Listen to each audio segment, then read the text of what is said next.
Assalamualaikum warahmatullahi wabarakatuh. Kami dari kelompok 23 ingin mempresentasikan mata kuliah farmakologi molekuler yang diampu oleh Bapak Yanci Anas, dosen Fakultas Farmasi Universitas Wahid Hasyim Semarang. Kelompok 23 terdiri dari Hasan Hemen, ada Halifah Nurhayati, dan ada saya Cindy Fadila Rianis. Nah, poin-poin yang akan kami bahas, yang pertama yaitu definisi obat baricitinib, yang kedua kegunaan obat baricitinib, yang ketiga patofisiologi, dan yang keempat mekanisme aksi. Nah, untuk definisi obat baricitinib yaitu tablet rilis oral yang diberikan secara oral yang diindikasikan untuk digunakan pada orang dewasa dengan artritis reumatoid sedang hingga berat. Pada orang dewasa yang penyakitnya tidak terkontrol dengan baik menggunakan obat RA yang disebut antagonis tumor necrosis factor atau TNF. Obat ini bertindak sebagai penghambat genus kinase atau JAK, memblokir subtipe JAK1 dan JAK2, dikutip dari majalah Farmacetika. Kegunaan obat baricitinib Olumiant adalah DMARD, sintetik oral bertarget yang menghambat JAK1 dan JAK2 yang terlibat dalam patogenesis rheumatoid arthritis.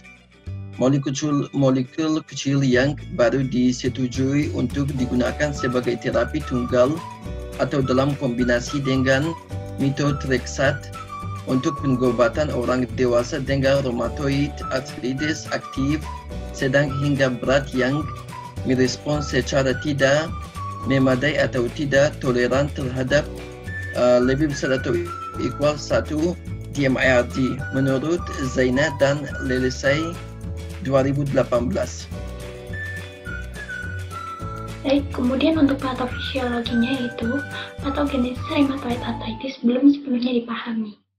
Rangsangan eksternal, misalnya seperti merokok, infeksi, atau trauma, dapat memicu reaksi autoimun yang mengarah ke hipertrofi sinovial dan peradangan sendi kronik atau intraartikular. Selain itu, rangsangan ini juga berpotensi untuk bermanifestasi ekstraartikular, diduga terutama pada individu yang memiliki faktor genetik.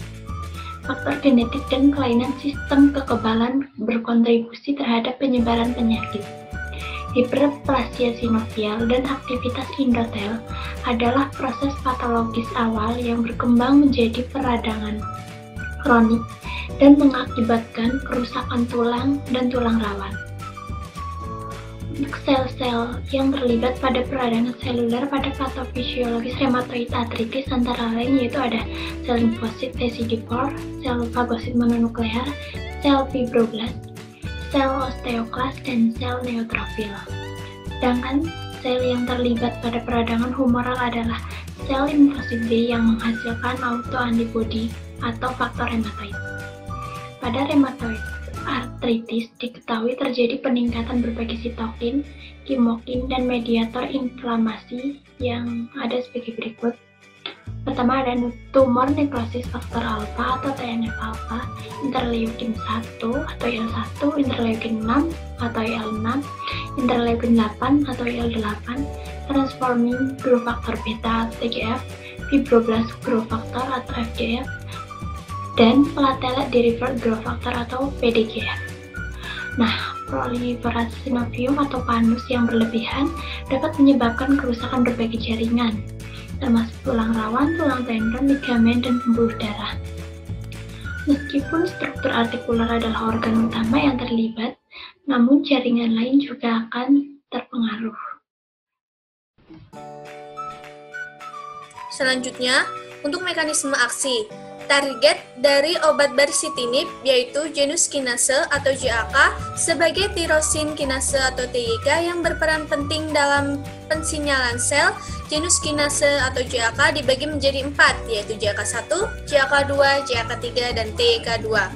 Baricitinib bekerja dengan cara menghambat kerja enzim genus kinase 2 atau JAK2 pada jalur sinyal JAK STAT. Genus kinase inhibitor dapat digunakan secara tunggal atau sebagai kombinasi bersama DMARD atau methotrexate.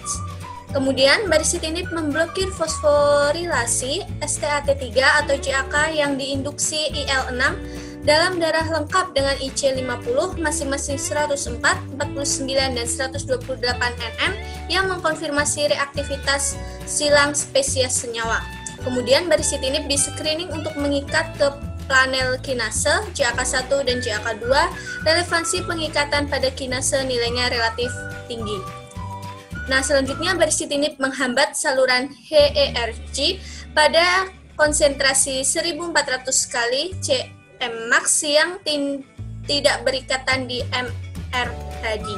Baricitinib sedikit meningkatkan denyut jantung dan menurunkan tekanan darah, sistolik, diastolik, dan arteri dengan faktor keamanan 1,2 kali lipat MRHD. Baricitinib menginduksi efek dan sistem pernafasan yang diamati pada paparan 17-80 lipatan yang relatif tinggi di MRHD. Efek yang diamati termasuk kemerahan pada kulit dan selaput lendir, kelopak mata berkulai, tidak adanya respon pupil, penurunan suhu tubuh, dan frekuensi pernafasan yang relatif rendah. Terima kasih. Mohon maaf apabila ada salah kata. Wassalamualaikum warahmatullahi wabarakatuh.